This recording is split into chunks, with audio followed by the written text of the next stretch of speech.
The nervousness felt like static electricity, rushing into the tunnel as halftime approached.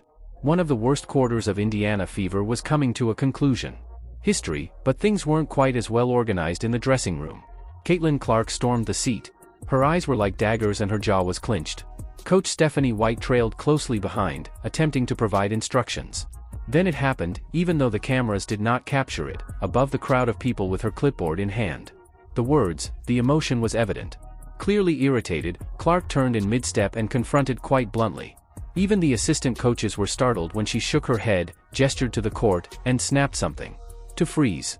It wasn't a diva's flashy breakdown, it was genuine and not overly dramatic. Honesty, independence, and leadership were required of this outstanding competitor. If you follow Clark's career from the record-breaking WNBA audiences to the crowded college venues in Iowa, you can immediately tell that. She plays with the zeal of someone attempting to change the rules in. She is straightforward and opinionated in real time. If you like this content, think about giving this video a like and subscribe to the channel. Surprisingly, almost 73% of viewers have not yet done so. It just takes a second and is free, but it means the world to us. Have you already subscribed? Fantastic. I really appreciate your help. Returning to the video, though, this was different at this particular moment. It was more significant than a single terrible quarter or a skipped rotation. It concerned the Fever's future and whether or not Caitlin. With all honesty, Clark didn't sign with the WNBA, but she would be free to be herself with this team. To be a supporting cast member. She didn't shine on college basketball for 4 years, only to be ignored or told to slow down in order for someone else to dribble the clock down. Due to her rapid three-point shooting style, fans are paying to watch her make no-look passes and rapid breakaway that begin with a rebound, but after moving to Indiana, she has continued to exercise caution. On the one hand, the traditional perspective, low-scoring slugfests, worn-out items and environments designed to assist 10-year veterans. Coach White feels at ease in 35-foot branding shots and noticeable transitional crossings don't appeal to her in this situation. While maintaining control and discipline, her job is to run plays through the veterans. However, up-tempo, chaos, pace, space offense, and creative flexibility are all part of Clark's vision for the game. She was shouting a lot with her snap at halftime, and instead of being careless, she is revolutionary. It has been changing for a few weeks. The plays in which Kelsey Mitchell dribbled into a contested mid-range shot while Clark was completely beyond his feelings, Clark was annoyed by the missed cuts and delayed rotations. It was calculated. The system is holding her back like sandbags on a rocket ship as she reads the floor 3 steps ahead. Everything had changed by the beginning of the third quarter. Clark emerged angry and with a completely new attitude. She appeared to be flipping a switch in her eyes, going from being a facilitator to an assassin after making 3. In less than 5 minutes, deep threes were made. Coach White remained silent while the crowd went nuts and sat on the bench.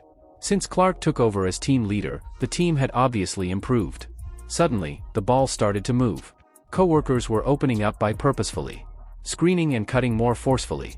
After tightly arming the offense, Natasha Howard finally began to move at Clark's speed. Perhaps sensing the change, Kelsey Mitchell gave Clark a transition assist rather than pressing shots. The club appeared more like a postseason contender than a mid-tier mess following a 30-point quarter. The post-game press conference was. Naturally, Coach White reacted in a traditional way.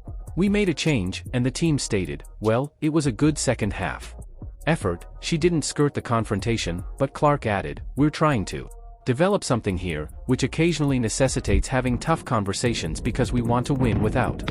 I want to gain interpretation by admitting what had obviously happened on public television. I'm here to take the initiative, not to be polite. And you know what? She is correct. If they wish to prevail, she is the Fever's best passer and not simply their top scorer, therefore they should give her the keys and move aside. Floor general, communicator, and ultimately their greatest opportunity to forge a contemporary identity. The WNBA is changing. Speed, spacing, and star power are replacing the outdated techniques. Clark is everything and more, yet there are still veterans in that locker room who believe they have paid more dues, so that change won't be simple. Some coaches still assume that the secret to safety is organization. Some journalists still believe that Clark's confidence is an indication of hubris. However, the truth is that dynasties are built on daring and vision rather than hesitancy. Allowing your greatest players to shape the culture, which is at stake in this scenario due to causes other than play calls and stat lines, the Indiana Fever must decide if they want to remain a mediocre squad. A combination of antiquated tactics and seasoned egos, or if they are prepared to be Caitlin Clark's team going forward. The item is selling out swiftly, and the customers have made their decision in the arena. ESPN turns to her comments each. When the ball is in her hands, she is a revolution rather than merely a novice. Similar to the halftime explosion, every revolution begins with the star finally expressing what everyone has been thinking aloud. That is enough. I'll carry it out. What transpired at halftime was merely a spark, but right now, a much more serious issue is emerging. Increasingly common. There is a simmering issue in Indiana and around the league. To be clear, when Caitlin Clark yelled at her coach, she was speaking for all athletes who had ever been, not just herself, prevented from reaching their full potential by an unduly strict system. For each star who is instructed to heed orders instead of taking the initiative, as well as for all beginners who are expected to follow suit. In women's basketball, tradition and change are fighting a culture war that is just getting started. This isn't just a power struggle.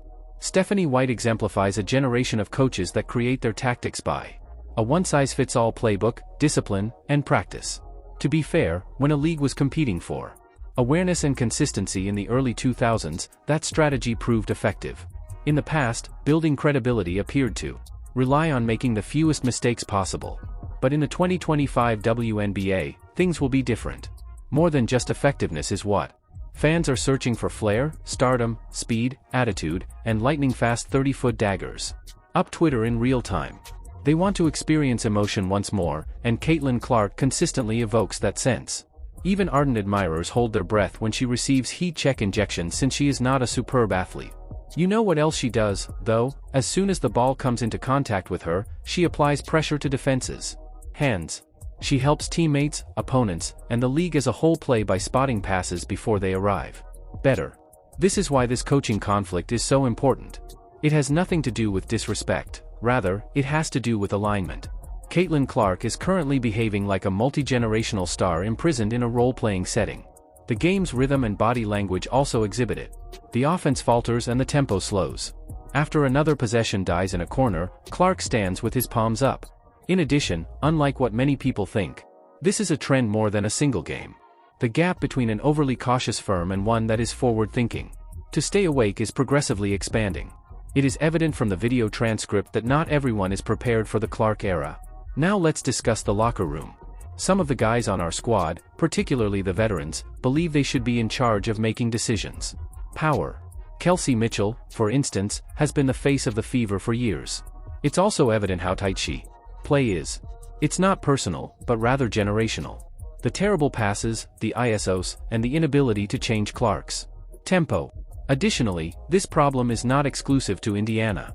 Every time a new player joins a team that has a large number of veterans, the unsettling reality is that there is pride, ego, and the fear of being surpassed or replaced. The Fever needs to put vision above comfort if they want to win, and Clark is currently the vision. Adapting is crucial. Rather than restricting her, she must pass the ball when she calls for it. This calls for teaching. It entails focusing the system on her rather than pushing her to change who she is to fit in with someone else's. Indiana is currently trapped in the middle, therefore the front office needs to quit playing both sides and try to both please its veterans and make money off of the excitement Clark creates, but that isn't long-term. If you don't invest in her generational talent, you run the danger of losing her when her rookie contract expires. In addition, Clark has options. She is already well known. She might relocate from Indiana and continue to dominate sponsorships, merchandising, and headlines. If she stays, though, it must be because this team was designed with her in mind rather than the other way around. Let's also discuss the effects on the league as a whole. By the altercation during halftime. As soon as the video appeared on debate shows, podcasts, social media, and TikTok edits, which all convey distinct narratives, and it spread over the world. Some depict Clark as an unappreciative novice who disobeys authority. Others referred to her as a breath of fresh air because she finally wanted responsibility and guidance. Fresh air, but it was undeniable that she had once again made a difference because of that kind of cultural. This is where things start to get interesting because weight entails both opportunity and responsibility. Clark is changing the conversation about women's basketball coaching in addition to molding the personalities of her team, coverage, and consumption. She is demonstrating that WNBA players can have objectives, disagreements, and views. This is leadership, not diva behavior. Consider how we cover NBA players. We acknowledge debate as a necessary We don't flinch when Luka Doncic yells at Jason Kidd during a fierce competition, but when Caitlin Clark does the. Similarly, it attracts media attention, it's a controversy, it's rude, the loud double standard is being confronted by Clark, but pundits will undoubtedly oppose that challenge. Who think novices who perceive a challenge to their authority will be appreciative and silent? From fans who want her to pursue her own route, while in actuality, she is creating a road rather than a lane. The Fever are suddenly playing better basketball after that altercation, which is the most ironic thing. The speed has risen, the offensive is now more relaxed, and guys are actually moving without the ball. And the team is scoring goals more effectively. It's unexpected. When you have faith in your generational point guard, your team plays better. If the Indiana Fever are serious, this is what will happen next. They must have some difficult discussions around winning games, not simply tickets and clicks. They must determine whether Stephanie White is the best coach for this team moving ahead. They must determine whether this core should consist of veterans who are reluctant to change. Since nobody succeeds in limbo, they must also provide Caitlin Clark both freedom and support. Let's discuss the ripple effect.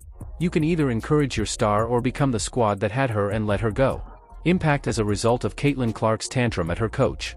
It wasn't merely a Fever issue. The alarm was shown on TV. To the whole league. Coaches and general managers in WNBA locker rooms were required to sit up and take one straight forward. They ask themselves if they will be the next, because the gravity of the league is altered when a player with Clark's that kind of narrative control is taken by her stature, popularity, and brand equity. Not only is she having fun. There is more to this than just basketball, let's be clear. She is also rebuilding the power system. Media, attention economy, and branding are involved. Tickets are pricey, and jerseys consistently sell out. When Caitlin Clark travels to a new city, cameras are suddenly sent by local news organizations that haven't covered the WNBA in 10 years. She has some power off the court and is the first athlete in years to have an impact on markets outside of basketball. Because when she speaks, whether at a press conference or not, the league and sponsors listen to her. Or, yes, during a contentious halftime moment. Take a look at the Fever game's current packaging. During prime time, the WNBA is now featured in ESPN panelists' rundowns, but not because of the league's caliber. Was eventually acknowledged, but more because it was hard to ignore Caitlin Clark's presence. Let's also discuss brand deals. Is it true that Nike unveiled a customized sneaker for a rookie? Merely due to her skill at threes? No, because Clark creates conflict and narrative identity, they decided not to proceed with the deal. Marketers are passionate about three things. The incident at Helium did not affect her brand, instead, it strengthened it. It demonstrated that she wants to win, and you can sell that narrative. She isn't simply here to snap photos and grin. However, this also puts the Fever organization at risk. You now have a player who boosts your team's overall revenue. Impact in addition to your box score. You're not simply failing her if you're not maximizing that. You're failing your partners if you're using out-of-date sets that limit your capabilities. Investors, as well as fans. Let's talk about the new audience that Clark is attracting, which includes both casuals and diehards. College fans who have never watched a WNBA game are drawn to her. She draws those who are more interested in feelings and stats. This league has long deserved it, so it's not a bad thing. More attention, and whether they want to or not, Clark is drawing them in. However, new eyes also bring with them new expectations. People want fast-paced drama, emotional players, motion offenses, and highlight plays. They don't want to see 17 consecutive.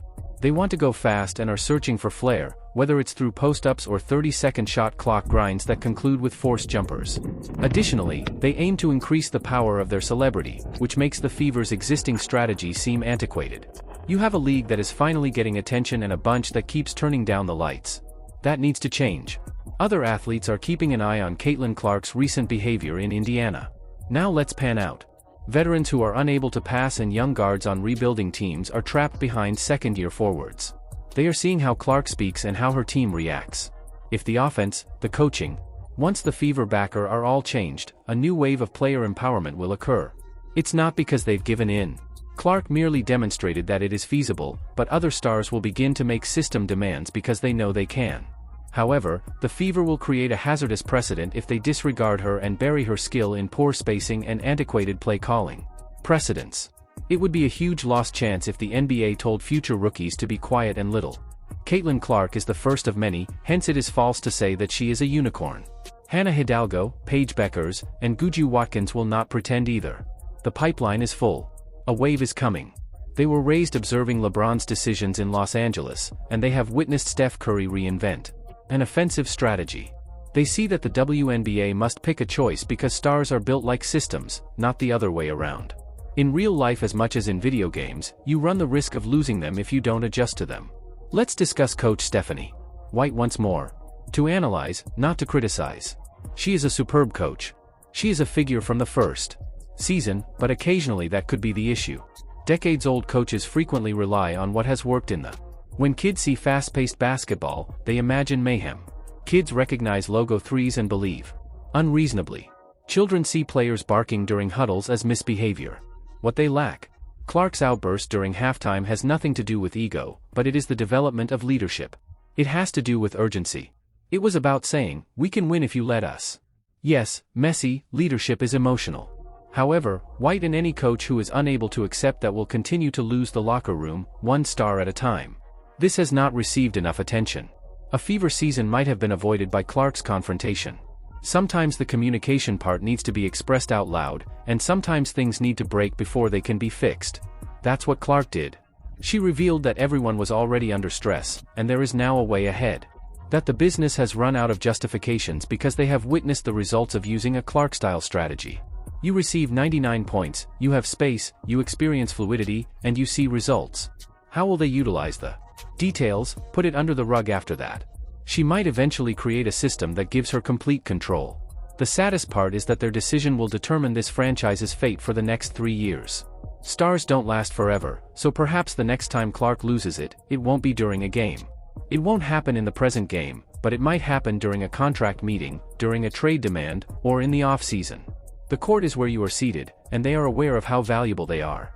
Cameras are moving, the audience is engrossed, and then, as halftime approaches, boom. There is an increase in tension. It is a dispute rather than merely a disagreement or a simple misunderstanding. The face of the new WNBA, Caitlin Clark, is yelling at head coach Stephanie White, and everyone in the league is. It seems to be the result of weeks or even months of mounting. It doesn't seem like a special occasion. Strain, missed potential, and a mindset so erratic that they may be playing 2 separate games. This extends beyond a single game. Let's face it, identity is at risk here. Who is in charge of the Indiana? A fever, behind the scenes talks about the phenomenon changing the rules or the old guard following the rules. Are growing more forthcoming and truthful. According to league insiders, Clark has frequently attempted to speak up during. She has suggested player rotation and space, pitched quicker tempo sets, and attended team meetings. She has pointed out the obvious inefficiencies in the team's transition response and, for the most part, crickets. According to sources, after a crucial possession in the fourth quarter, Coach White benched Clark. After a close game, the frustration became unbearable. It was allegedly done for fun, but as her side failed on a barrier once more, observers witnessed Clark clenching her teeth, crossing her arms, and avoiding eye contact. Is this the start of a major rebellion? It's hard not to wonder. It gets much juicier at this moment. It's becoming more and more obvious that Clark is not by himself. Novices, second-year students, and younger athletes who witnessed her dominance at Iowa as children are subtly supporting her goals. They want more ball movement, a quicker offense, less ISO play, and greater faith in analytics-driven modern basketball. One assistant coach allegedly told a coworker, "We're trying to drive our modern Ferrari like a 1990s Buick."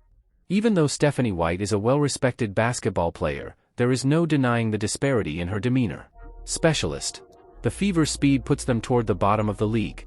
When Clark gets an opportunity to take command, the pictures seem to be shouting what Clark is too upset to express out.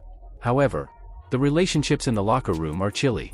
In one instance, Clark contacted a teammate following yet another lost transfer opportunity.